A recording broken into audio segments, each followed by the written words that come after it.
ನಾವು ಗೊತ್ತಿಲ್ದಂಗೆ ಮಾಡ್ತೀವೋ ಗೊತ್ತಿದ್ರೂ ಕೂಡ ಈ ತಪ್ಪುಗಳನ್ನು ಮಾಡ್ತೀವೋ ನಮಗೆ ಗೊತ್ತಾಗೋದಿಲ್ಲ.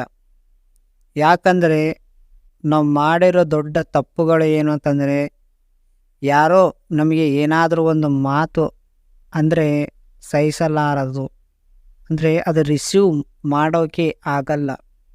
ಯಾಕೆ ಆಗಲ್ಲ ಅಂತಂದರೆ, ಮೊದಲು ಅವರು ನಿಮಗೆ ಎದಕ್ಕೆ ಬೈದಿದ್ದಾರೆ, ನಿನ್ನ ಬಗ್ಗೆ ಏನಂತ ತಿಳ್ಕೊಂಡು ಅವರು ನಿನಗೆ ಒಂದೊಂದು ಮಾತುಗಳನ್ನು ನೋಯಿಸ್ತಿದ್ದಾರೆ ಅನ್ನೋದನ್ನು ಕರೆಕ್ಟಾಗಿ ನೀವು ಅರ್ಥ ಮಾಡ್ಕೊಂಡಿಲ್ಲ. ಯಾಕಂದರೆ ಅವರು ನಿನಗೆ ಯಾಕೆ ಬೈತಿದ್ದಾರೆ ಅನ್ನೋದನ್ನು ಫಸ್ಟು ನೀವು ಅರ್ಥ ಮಾಡಿಕೊಳ್ಳಿ. ಅದರ ಬಗ್ಗೆ ನೀವು ನಿನ್ನ ಮನಸ್ಸಿನೊಳಗೆ ಒಬ್ಬ ಮನುಷ್ಯ ಇರ್ತಾನ, ಅವನಿಗೊಂದು ಸಾರಿ ಕ್ವಶನ್ ಹಾಕಿ, ಈ ಮಾತು ನನಗೆ ಯಾಕೆ ಬೇರೆಯವರು ಬೈತಿದ್ದಾರೆ ಅಂತ. ಅವಾಗ ಹೇಳ್ತಾನೆ ನಿನ್ನ ಮನಸ್ಸು, ಮೊದಲು ಅವ್ರು ಅಂದಿದ್ದು ನಿನಗಲ್ಲ, ಅವ್ರು ನಿನ್ನನ್ನು ಬ್ಯಾಡ್ ಏನಾದ್ರು ಕಾಣಿಸ್ತಿದನೋ ಅವ್ರನ್ನ ಬೈತಾಯಿದ್ದಾರೆ.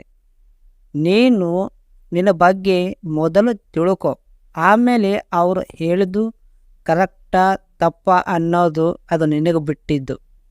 ಅವರು ಒಂದು ಮಾತು ಅಂದಿದ್ದಾರೆ, ಯಾಕಪ್ಪ ಅಂತಂದರೆ ಅವರು ಹೇಳಿದ್ದು ನಿನಗೆ ಕೇಳಿಲ್ಲ. ಅಂದರೆ ಅವ್ರಿಗೆ ಯಾವ ಥರ ಇಷ್ಟವಾಗುತ್ತೋ ಆ ಥರ ನೀನು ಇಲ್ಲ, ಅದಕ್ಕೆ ಅವರು ನಿನಗೆ ಕೆಟ್ಟವರು ಅನ್ಕೋತಾ ಇದ್ದಾರೆ. ಸೊ ನೀನು ಅವರ ದಾರಿಯಲ್ಲಿ ಹೋಗಬೇಡ, ನಿನ್ನ ದಾರಿಯಲ್ಲಿ ನೀನೇ ಇರು.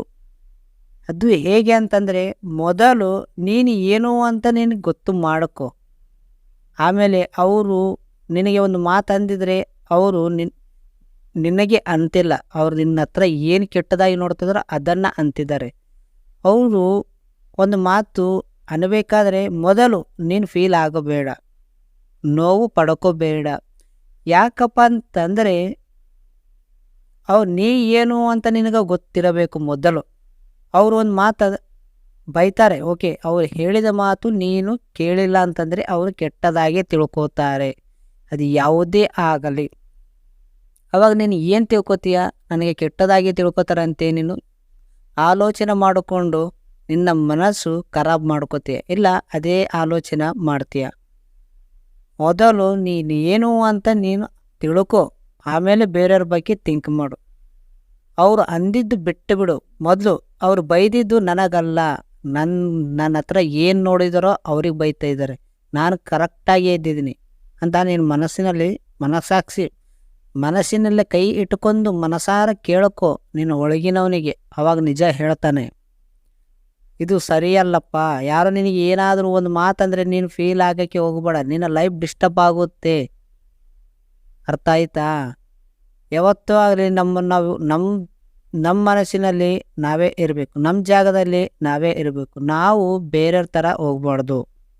ಒಂದು ಅರ್ಥ ಮಾಡ್ಕೊಳ್ಳಿ, ಒಂದು ಸ್ವಲ್ಪ ಯಾರೇ ಆಗಲಿ ಒಂದು ಮಾತು ಕೇಳಿದ್ರೆ ಚೆನ್ನಾಗಿ ಅಂತಾರೆ, ಅದೇ ಅವ್ರು ಹೇಳಿದ ಮಾತನ್ನು ಕೇಳಿಲ್ಲ ಅಂತಾರೆ ಕೆಟ್ಟವನು ಅಂತಾರೆ. ಇದರಲ್ಲಿ ನೀ ಸೇಮ್ ಇದ್ದಿದ್ದಿ, ನೀ ಏನೂ ತಪ್ಪಿಲ್ಲ. ಒಂದು ಎಕ್ಸಾಂಪಲ್ ಹೇಳ್ತೀನಿ ನೋಡಿ. ಒಬ್ಬ ಹುಡುಗ ಎಲ್ಲ ಮಾತಿನಲ್ಲಿ ಚೆನ್ನಾಗಿದ್ದಾನೆ, ಬಟ್ ಒಬ್ಬ ಮನುಷ್ಯ ದುಡ್ಡು ಕೇಳಿದ್ರೆ ಆ ಹುಡುಗ ಕೊಟ್ಟಿಲ್ಲ. ಆವಾಗ ಇವನು ತಿಳ್ಕೊಂಡಿದ್ದೇನು, ಮನುಷ್ಯ ₹1 ಕೊಡಲ್ಲಪ್ಪ, ಖರ್ಚು ಮಾಡಲ್ಲಪ್ಪ ಅಂತ ಕೆಟ್ಟದಾಗಿ ತಿಳ್ಕೊತೀನಿ. ಅವಾಗ ನೀನೇನು ಅನ್ಕೋತೀಯ, ಫೀಲಾಗಿ ನೀ ದುಡ್ಡನ್ನು ಕೊಡ್ತೀಯ.